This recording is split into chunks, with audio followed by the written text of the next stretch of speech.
Queridos irmãos e irmãs, que a paz e a luz de Jesus possam envolver neste momento tão especial de aprendizado. O nosso tema hoje é, sem dúvida, um dos mais importantes para o nosso crescimento e autoconhecimento, a obsessão. Prestem muito bem, porque se vocês fizerem a lição certinha, vocês vão conseguir sair do problema da obsessão. E vocês vão ver como é fácil sair de perto de um obsessor, ou não atrair um obsessor para a sua vida. Ao ouvir essa palavra, muitos de nós imediatamente pensam em cenas de filme de terror. Falou em obsessor, tem gente que fica pálido. Espíritos maus que nos perseguem ou em pessoas que perderam o controle de si mesmas, não é assim? Cabeça gira, né? Gruda no teto. Todo mundo falou em obsessor, a pessoa nunca pensa em algo sutil, delicado. E em partes essa imagem não está tão errada. Mas hoje eu convido vocês a saírem da caixinha e abrirem suas mentes a entender a obsessão não como uma sentença, mas como um processo. O processo que, se bem compreendido, nos leva à maior de todas as libertações, a nossa própria libertação espiritual. A obsessão, como nos ensina a doutrina espírita, é a ação persistente de um espírito sobre o outro. Normalmente, na maioria das vezes, um desencarnado sobre um encarnado. Mas vamos ser sinceros, quem nunca aqui se sentiu ligado ou fixado em algo ou alguém de uma forma que não conseguiu controlar? Pode ser um pensamento de raiva, um desejo obsessivo por algo material, uma tristeza por uma perda que não conseguimos superar, ou até mesmo aquela preocupação constante com a opinião dos outros. A obsessão, meus amigos, é mais comum nos nossos dias do que imaginamos. É a chave para compreender, não está do outro lado. Todo mundo pensa que vou resolver o problema da obsessão me ligando com o outro lado. Não. A chave está aqui dentro. Nossos pensamentos são os principais causadores das nossas obsessões. A obsessão é mais que um ataque, é uma conexão. Se você estiver conectado com o espírito, aquele espírito maléfico vai ficar com você, o espírito ruim, e vai te acompanhar. De acordo com Allan Kardec no livro dos Médiuns, se alguém leu, a obsessão se manifesta em diferentes graus. Primeiro, obsessão simples. É uma influência discreta, até a subjugação, que é a anulação total da sua vontade. Então começa no simples e vai subindo os graus da obsessão até chegar na subjugação, que a entidade realmente toma conta da pessoa. E ela faz como se fosse um fantoche. Tudo que a pessoa quiser. Quem assistiu o nosso Lar 2? Melhorou, né? 50%, tá bom. Vocês lembram daquela hora que a menina começou a ser obsidiada pelo obsessor do pai, que não conseguia atingir o pai, porque o pai era um mentor de uma casa espírita, e ele foi em cima da filha, obrigando a filha a tomar veneno. Lembram disso? E ela não tomou veneno por quê? Porque a hora que a irmãzinha dela desdobrou. O que é desdobrar, tio? Desdobrar quando a gente dorme. A irmãzinha dela foi na cena, percebeu a cena que a irmã ia se matar, foi lá, conversou com a irmã, e a irmã jogou o veneno fora. Isso é subjugação. O espírito toma conta da gente. Mas o que a doutrina espírita nos revela de forma revolucionária e que rompe com as crenças antigas é que a obsessão não é um ataque aleatório. O espírito não está andando aqui e de repente fala, vou atacar ela. Não. Não é aleatório. Ele escolhe. Não é um espírito mau que escolhe uma pessoa boa para atormentar. Senão seria mó sacanagem, né? Já pensou? Eu estou um cara legal, joinha, não sei o quê, de repente vem um espírito e resolve atrapalhar a minha vida. Não é assim, gente. A obsessão é uma conexão. Pensem no rádio.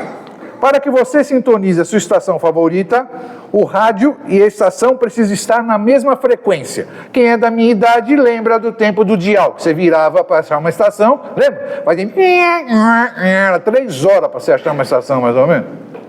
E funciona assim. Se você estiver numa frequência alta, o espírito ruim, que vibra numa frequência baixa, não te acha.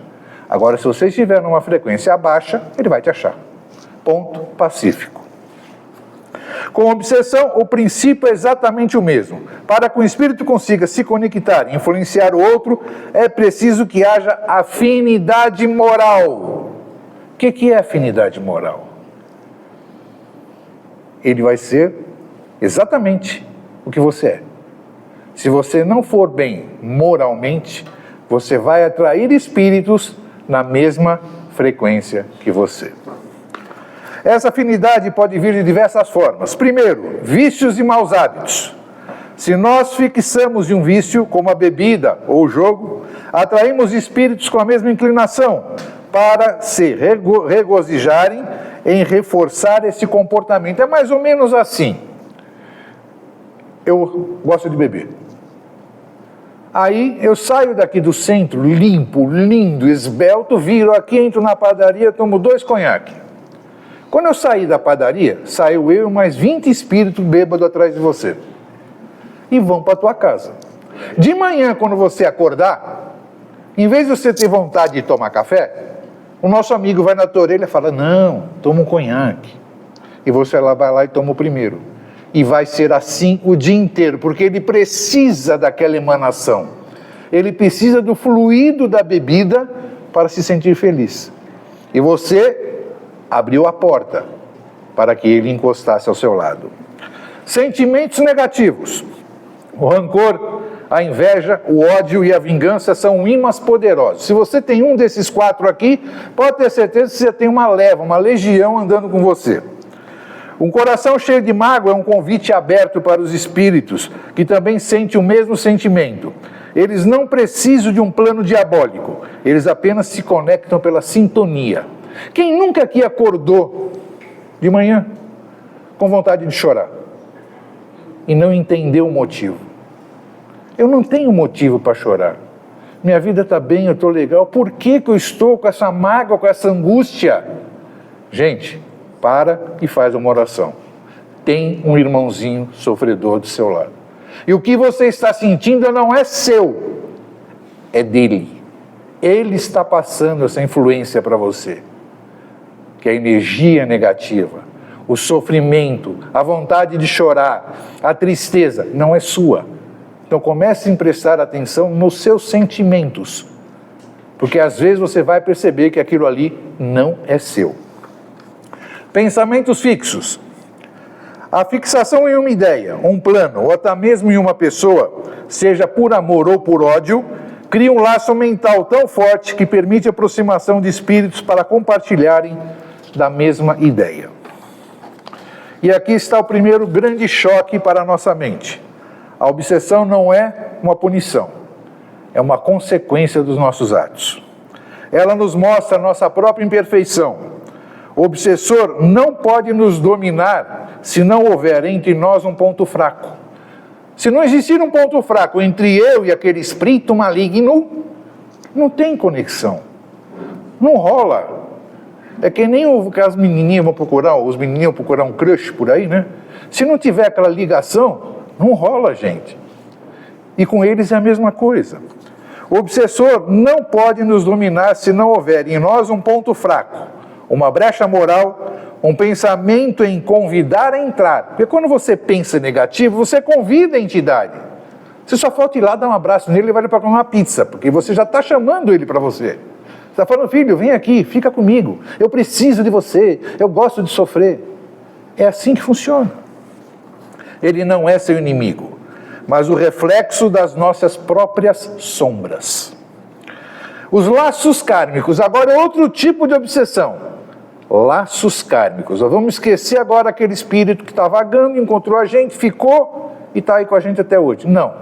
Nós temos a obsessão que vem de outras vidas. Quando o obsessor vem de vidas passadas, Vamos expandir um pouco a compreensão para um ponto que aterroriza muitas pessoas. A obsessão que parece vir do nada. Aquela cobrança que sentimos sem entender a causa. A obsessão pode ser resultado de um laço construído em uma vida passada. Aquele desafeto que nos persegue. O amor não resolvido que nos ronda. A pessoa a quem fizemos mal e que agora no plano espiritual nos cobra. Gente, se nós estamos aqui na Terra, você pode ter certeza, ninguém foi bonzinho do lado de lá. Senão a gente não estaria aqui. E nós viemos para cá e deixamos um monte de pepino do lado de lá. E vocês podem ter certeza que eles vêm cobrar. Só que para eles cobrarem a gente, tem que haver o quê? Afinidade. Porque com afinidade, eles te acham. Sem afinidade, eles não te acham. Isso não é uma vingança maligna, gente, mas sim uma manifestação de um vínculo não resolvido. Você fez mal para alguém numa vida passada, não resolveu esse pepino na época, ele vai cobrar onde? Agora. Com uma vantagem. Se ele te achar, você não sabe que está sendo cobrado, mas ele sabe o seu ponto fraco. Então, muito cuidado quando vocês sentirem algo diferente. Pode ser uma cobrança de vidas passadas. Imagine uma novela com muitas temporadas, onde os personagens principais se reencontram em diferentes cenários para resolver seus conflitos. É mais ou menos a mesma coisa. A obsessão por cobrança de vidas passadas é exatamente isso. O obsessor não nos assombra por maldade gratuita. Não. Ele não vem, não, vou fazer mal para ele hoje. Não. Ele busca de forma equivocada a reconciliação, o perdão ou, em sua ignorância, a reparação do mal que ele acredita ter recebido. Por isso que à noite a gente sempre tem que fazer, na nossa prece, jogar no espaço que todos aqueles irmãozinhos que eu magoei no passado, que me perdoem. Porque eu só cometi um erro naquela época, foi porque eu não tinha os conhecimentos que eu tenho hoje. Peçam perdão. O perdão é a maior libertação que existe em nossas vidas. Amores não resolvidos. Aquele amor que não deu certo em uma vida pode gerar uma obsessão de saudade e apego. Você teve um amor em outra vida, você encarnou, ao outro lado não, ele vai te acompanhar e vai atrapalhar todas as suas conexões amorosas. Por quê? Por causa do apego. Ele te ama e ele quer que você seja extremamente fiel a ele. Isso vai atrapalhar a sua vida. Desafetos e cobranças. Um algoz de outra vida pode estar por perto, ainda com o coração cheio de ódio, buscando vingança. Normal, pode ter certeza. Dívidas morais. Teremos sempre a companhia de espíritos aos quais fizemos mal no passado. Eles se aproximam de nós em busca de uma oportunidade para nos perdoar e para que nós possamos resgatar o que fizemos de errado. Então, gente, além daquele que a gente atrai sem querer, tem o que a gente atrai por querer, que são os da vida passada. O que a doutrina nos espírita, que a solução não é lutar contra essa cobrança, não, mas sim compreender e transformá-la. Não adianta rezar para que o obsessor se afaste se o nosso coração ainda carrega a mágoa que o atrai. Vocês conseguiram entender? Não adianta toda noite você falar, meu Pai do céu, tira esse espírito maligno da minha vida. Se você continua com aquele ódio, com aquele rancor, com aquela mágoa, ele não vai te deixar nunca. Porque você vibra na mesma condição que ele. A outra parte nesse caso também não é um exorcista, né? Tem gente que para resolver esse problema quer andar com o Padre Quevedo, né? Para resolver o problema dele de obsessão. Mas é um ato de perdão sincero, de amor incondicional e de reparação. E a chave está em você, não está no espírito que está te cobrando. Agora vamos falar na pior obsessão que existe. Você sabe qual é? Quem sabe? Auto-obsessão. Matou na charada. O pior obsessor não é um espírito desencarnado, mas nós mesmos. Quando você faz mal para você. Esse é o maior e o mais complexo tipo de obsessão, e é também aquele que mais ignoramos. A auto-obsessão é quando a nossa própria mente se torna a nossa maior prisão. É quando nos fixamos em pensamentos negativos, em um ciclo de autocrítica, de autopiedade, de medo e de preocupação excessiva. Você está se matando e não sabe. Veja bem, você pode estar num ambiente totalmente positivo, com pessoas que te amam, mas se a sua mente está constantemente revivendo mágoas do passado e se preocupando com o futuro, você está se auto-obsidiando. Pensem bem nisso. Comecem a analisar como você é, para saber se você não está fazendo mal para você, não é para mim. É para você, gente. Você está, por conta própria, criando um ambiente mental de sofrimento e escuridão. E é aí que a porta se abre para mais influências externas. A autoobsessão nos faz acreditar que nós somos as vítimas, que a vida é injusta, que não temos sorte, que as coisas nunca vão dar certo para nós. E esse pensamento repetitivo e insistente se torna uma verdade. Porque você mente tanto para você que a tua mentira vira uma verdade na sua vida. E esse pensamento repetitivo, aprisionado a uma realidade que nós mesmos criamos, é a grande ilusão que nós precisamos quebrar. E como é que nós fazemos para nos libertar dos obsessores? É a resposta simples e ao mesmo tempo desafiadora, mudando a nossa forma de pensar. Será que é tão difícil? Mudou a forma de pensar, sua vida muda. Mas tem que acreditar, tem que ter fé e tem que mudar. Em vez de perguntar, por que isso está acontecendo comigo? Pergunte, o que isso quer me ensinar? Em vez de se fixar no problema, foque na solução.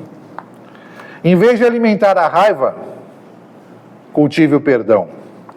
A liberdade começa em nossa mente. Antídoto, consciência, oração e caridade. Então, como é que nós podemos construir a nossa própria fortaleza mental e espiritual contra a obsessão? Primeiro, vigilância constante, orai e vigiai. Jesus sempre disse isso. O maior segredo para a libertação é a vigilância. Precisamos monitorar nossos pensamentos, nossas palavras e nossas atitudes. Estamos alimentando ódio, a inveja, a fofoca, ou estamos cultivando a paz, a alegria e a compaixão? A vigilância é o nosso escudo, o nosso primeiro sinal de alerta. Você sabe quando está agindo errado. Não tente se enganar. Você pode me enganar, a mim, o Rui, seu vizinho de cadeira, mas você não se engana. Você pode ter certeza disso. Oração e conexão. A oração não é apenas um pedido. A oração é, acima de tudo, uma conexão entre você e o plano espiritual.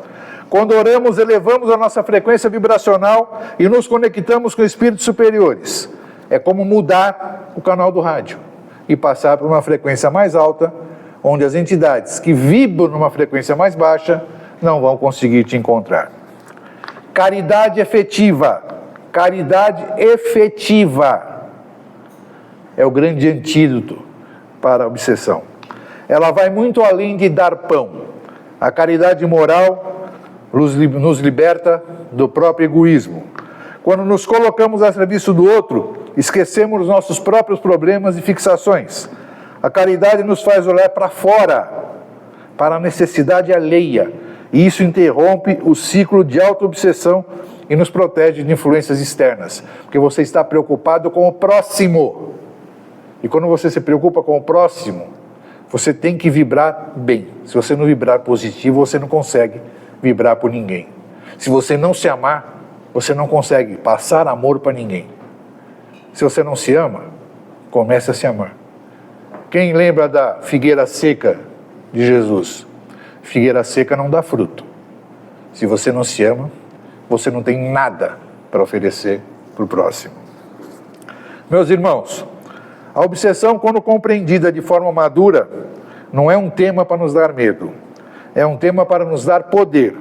Ela nos mostra que somos mais que corpos físicos, que somos espíritos em evolução, com total controle das nossas mentes e das nossas escolhas. Está sendo obsediado? Você escolheu. Você vibrou para que esse irmãozinho ficasse com você. A chave para a libertação não é expulsar o obsessor, mas em retirar a afinidade que une nós dois. A hora que você retirar essa afinidade, o obsessor vai embora. Lembre-se, você não é vítima, você é co-criador da sua realidade. Você tem o poder de escolher seus pensamentos, suas emoções e, consequentemente, as energias com os quais você se conecta. Saia da caixinha, do medo e entre na luz da consciência. O trabalho é nosso, a chave é nossa e a liberdade está ao alcance de cada um de nós. Agora eu vou falar um negócio bem legal, já que nós estamos falando de obsessão, que tem tudo a ver com obsessão. É o miasma. Vocês sabem o que é miasma? Quem não sabe o que é miasma? É um monte de gente. Agora vocês vão conhecer. Eu vou apresentar o miasma para vocês. Mas vocês já ouviram falar, não ouviram? Muito bem. Esse é o miasma. Na visão espírita, miasma refere a emanações energéticas negativas que podem afetar o nosso bem físico e espiritual. São consideradas vibrações destrutivas, muitas vezes ligadas a emoções negativas, pensamentos desequilibrados ou ambientes com energias densas, podendo gerar mal-estar, depressão, ansiedade, obsessão e doenças sérias. Vocês nunca entraram num lugar que vocês têm vontade de ir embora? Você não vê a hora de vazar dali? É um ambiente pesado. Comece a fugir disso. Então eu vou apresentar para vocês quem é o miasma.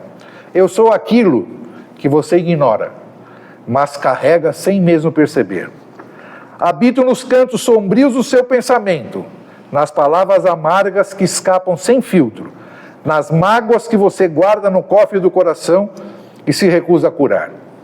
Sou o acúmulo invisível das energias que você mesmo cria, a raiva contida que ferve por dentro, a inveja disfarçada de sorrisos sociais, a culpa que você empurra para debaixo do tapete da consciência, achando que o tempo irá resolver. Mas não se engane, não sou castigo divino, mas consequência natural da lei de causa e efeito. No mundo espiritual, cada pensamento é força viva, cada emoção molda o ambiente ao nosso redor. Eu sou apenas o reflexo materializado dessas escolhas. Nasço quando você me alimenta de ressentimento. Cresço quando me ignora e recusa enfrentar as próprias sombras, e me fortaleço quando me nega, deixando de buscar a renovação moral. Sou o peso invisível que bloqueia seus caminhos, o mofo da alma que rouba seu ânimo, o odor moral que atrai espíritos afins, igualmente adoecidos e sedentos por vibrações densas. Mas não temas, como fui informado e formado, também posso ser dissolvido. Um gesto de amor verdadeiro é um bálsamo. O perdão é uma vassoura que varre as teias do ressentimento. E a prece sincera é o sopro da luz que dilui a mendicidade até que eu desapareça. O evangelho vivido é como o sol que aquece e afasta toda a sombra. Eu sou o miasma, mas você é um espírito imortal, herdeiro da luz divina. Toda a luz dissipa o denso. Se me sentir perto de você, não me ataque com raiva, nem me esconda sobre o silêncio. Me transforme. Purifique seus pensamentos com vigilância diária, trate com indulgência as falhas alheias, perdoe os próprios erros e areje a consciências com estudo, oração e serviço do bem. Busque a companhia dos que te inspiram virtude, alimente-se de palavras edificantes e envolva-se em atos de fraternidade. Não tenho morada fixa, permaneço onde a dor e orgulho fazem morada. Lembre-se, no instante que você decide ser leve, elevar-se moralmente e vibrar no amor, a minha presença deixa de fazer sentido e eu vou embora. No meu lugar entra algo infinitamente melhor, a paz que não depende das circunstâncias e a alegria que vem do espírito que aprendeu a brilhar. Eu sou o miasma. Eu acho que todo mundo entendeu, né? Mas agora todo mundo fica com medo. E o espírito obsessor, tem como resolver o problema dele, ele se tornar um espírito melhor? Tem. Eu vou mostrar para vocês. Quem aqui já fez teatro na escola? Vem cá. Vem cá. Vem cá.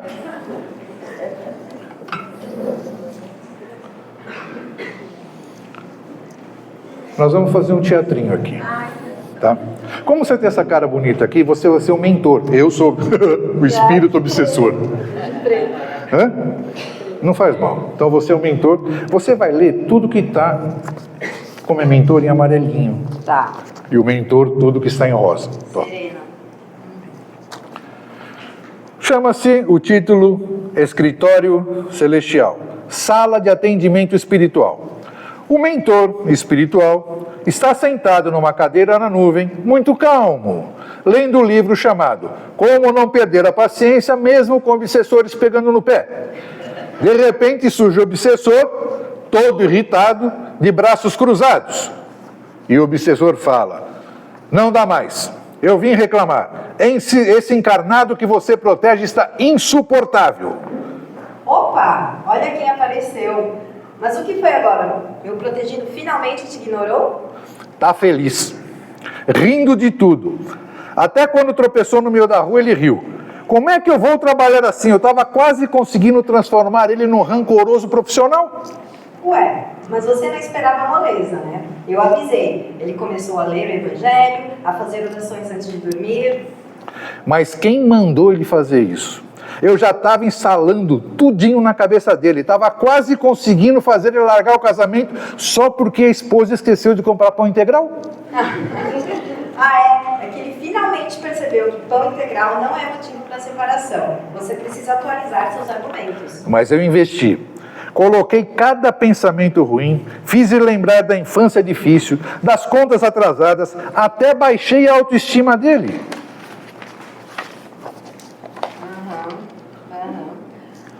Que método você usou? Pensando intrusivo ou crise existencial? Os dois. Combo completo. Ainda botei um playlist de sofrência mental. É por isso que ele passou 3 dias ouvindo a música da Marília Mendonça, não? Exatamente. E aí eu fiquei sabendo que ele foi fazer evangelho no lar. Quando eu vi, estava tocando música de prece e orando pela minha alma. Dá para acreditar? Claro que dá. A evolução espiritual é assim, meu caro. O que você queria? Que ele ficasse eternamente sem seu tamagotchi emocional? Pior que agora ele começou a fazer caridade. Ontem mesmo ele deu bom dia para o vizinho Ranziza. Eu quase me materializei para xingar ele. Viu só? Isso é luz. E tem mais, ele está participando do Centro Espírita. Está lendo Allan Kardec, daqui a pouco vai te evangelizar, hein? Evangelizar? Aí não. Aí é humilhação espiritual. Mas eu tenho uma proposta para você. Opa, se for para acabar com essa alegria, eu tô dentro. Que tal você evoluir também? Ah, não. Agora você pegou pesado. Eu sou obsessor. Não vim fazer palestra motivacional, não. Mas pensa bem, você cansou de ser sombra. Já pensou em ser luz? Mas e o meu orgulho, como fica? Você pode deixar ele no guarda-volume celestial. Ninguém vai te roubar. Aqui é seguro. E se eu quiser virar mentor também, posso? Claro, mas primeiro tem que treinar a paciência. Muita paciência. Como encarnado? Ah, não. Prefiro umbral mesmo. Lá pelo menos a gente reclama em paz. Bom, a escolha é sua. Mas ó, meu protegido, o meu protegido já está vibrando alto. Se continuar assim, logo você vai ser obrigado a buscar outra atividade. Tá bom, eu vou pensar, mas já aviso. Se ele escorregar no orgulho, eu volto. Tudo bem, estaremos aqui de braços abertos e passes prontos. Eu ainda vou convencer esse obsessor a entrar pro time da luz. É tu. Ainda vou convencer esse obsessor a entrar pro time da luz. Uma hora ele cansa de reclamar. E o obsessor vai embora reclamando e deixa o mentor continuando a ler o livro dele. Muito obrigado, parabéns!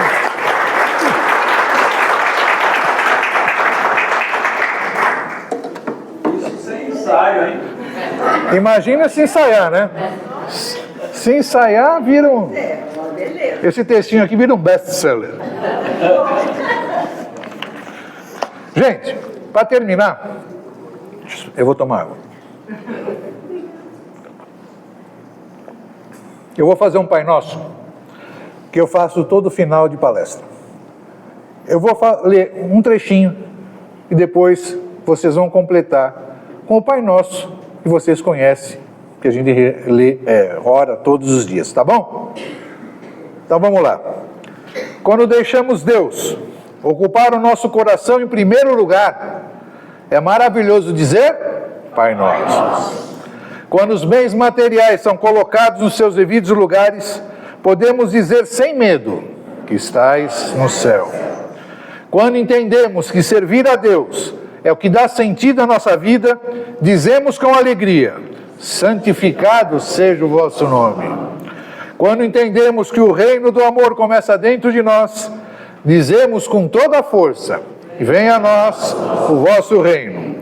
Quando sentimos que cumprir a vossa vontade é a verdadeira felicidade, pedimos sempre: que seja feita a vossa vontade, assim na terra como no céu. Quando entendemos que o significado que o pão da vida é o corpo e o sangue de Jesus, que nasce no Natal, nós pedimos com muita fé: o pão nosso de cada dia nos dai hoje. Quando experimentamos a cura através do perdão, gritamos para todos ouvirem: perdoai-nos as nossas ofensas, assim como perdoamos a quem nos tem ofendido. Quando entendemos que somos realmente fracos, pedimos de todo o coração: e não nos deixeis cair em novas tentações, porque as velhas nós já conhecemos. Quando percebemos que o mal pode arruinar a nossa vida, clamamos: mas livrai-nos do mal. Quando acolhemos Teu Filho Santo que nasce no meio de nós, podemos dizer com plenitude: amém. Abra o seu coração para Jesus com amor, fé e esperança, deixando Jesus ocupar sempre o primeiro lugar na sua vida. Eu desejo um excelente final de semana para todos e até a próxima, se Deus quiser.